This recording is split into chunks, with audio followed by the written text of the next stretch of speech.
4. aprīlī draudzīgā pirmssvētku atmosfērā Kalkunas pagastā notika lieldienu ieskaņu pasākums. Gan lieli, gan mazi bija ieradušies Randenes pamatskolas zālē apskatīt konkursu Kura ola visraibākā darbu izstādi. Īpašs pārsteigums bija ciemiņu jaunās Forštetes mikrorajona bērnu kluba Sudraba avoti teātra iestudējums Meža dziesmiņa. Mēnesi iepriekš izsludināts neliels konkurss, Kura ola ir visraibākā. Tas bija domāts visiem pagasta iedzīvotājiem, bet akcentējot tieši Randenes skola mums ir, un uz skolu jauniešiem. Un atsaucība bija ļoti laba, ļoti jauka. Mēs šodien redzam izstādes gan zālē, gan foajē telpās.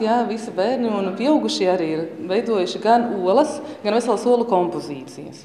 Un kā noslēgums šim konkursam mums ir arī tāds lieldienu ieskaņu pasākums, jo nedēļa ir klusa.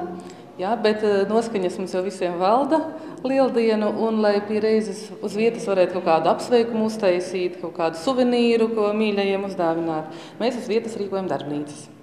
Ik viens interesants varēja izmēģināt savas spējas radošajās meistardarbnīcās, kuras piedāvāja bērnu kluba Sudraba avotu skolotājs, vietējā rokdarbu meistara Jadviga Gorbunova un pagasta kultūras menedžere Brigita Madelāne.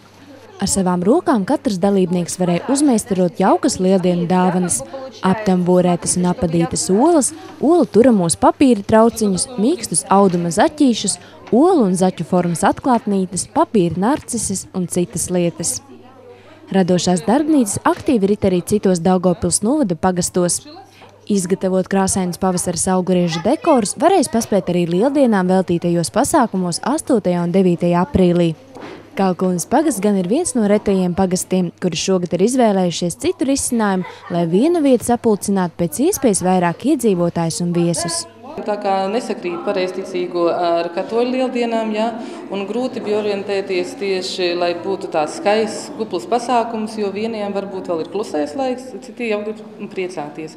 Un mēs vairāk akcentēsim, mums būs liels pasākums arī šeit Randenē uz mātes dienu un ģimenes svētki apvienoti. Tad tur būs tiks aicināti visi, un sevišķi akcentējot ģimenes, un būs ģimeņu stafetes, ģimeņu dažādi konkursi un koncerts.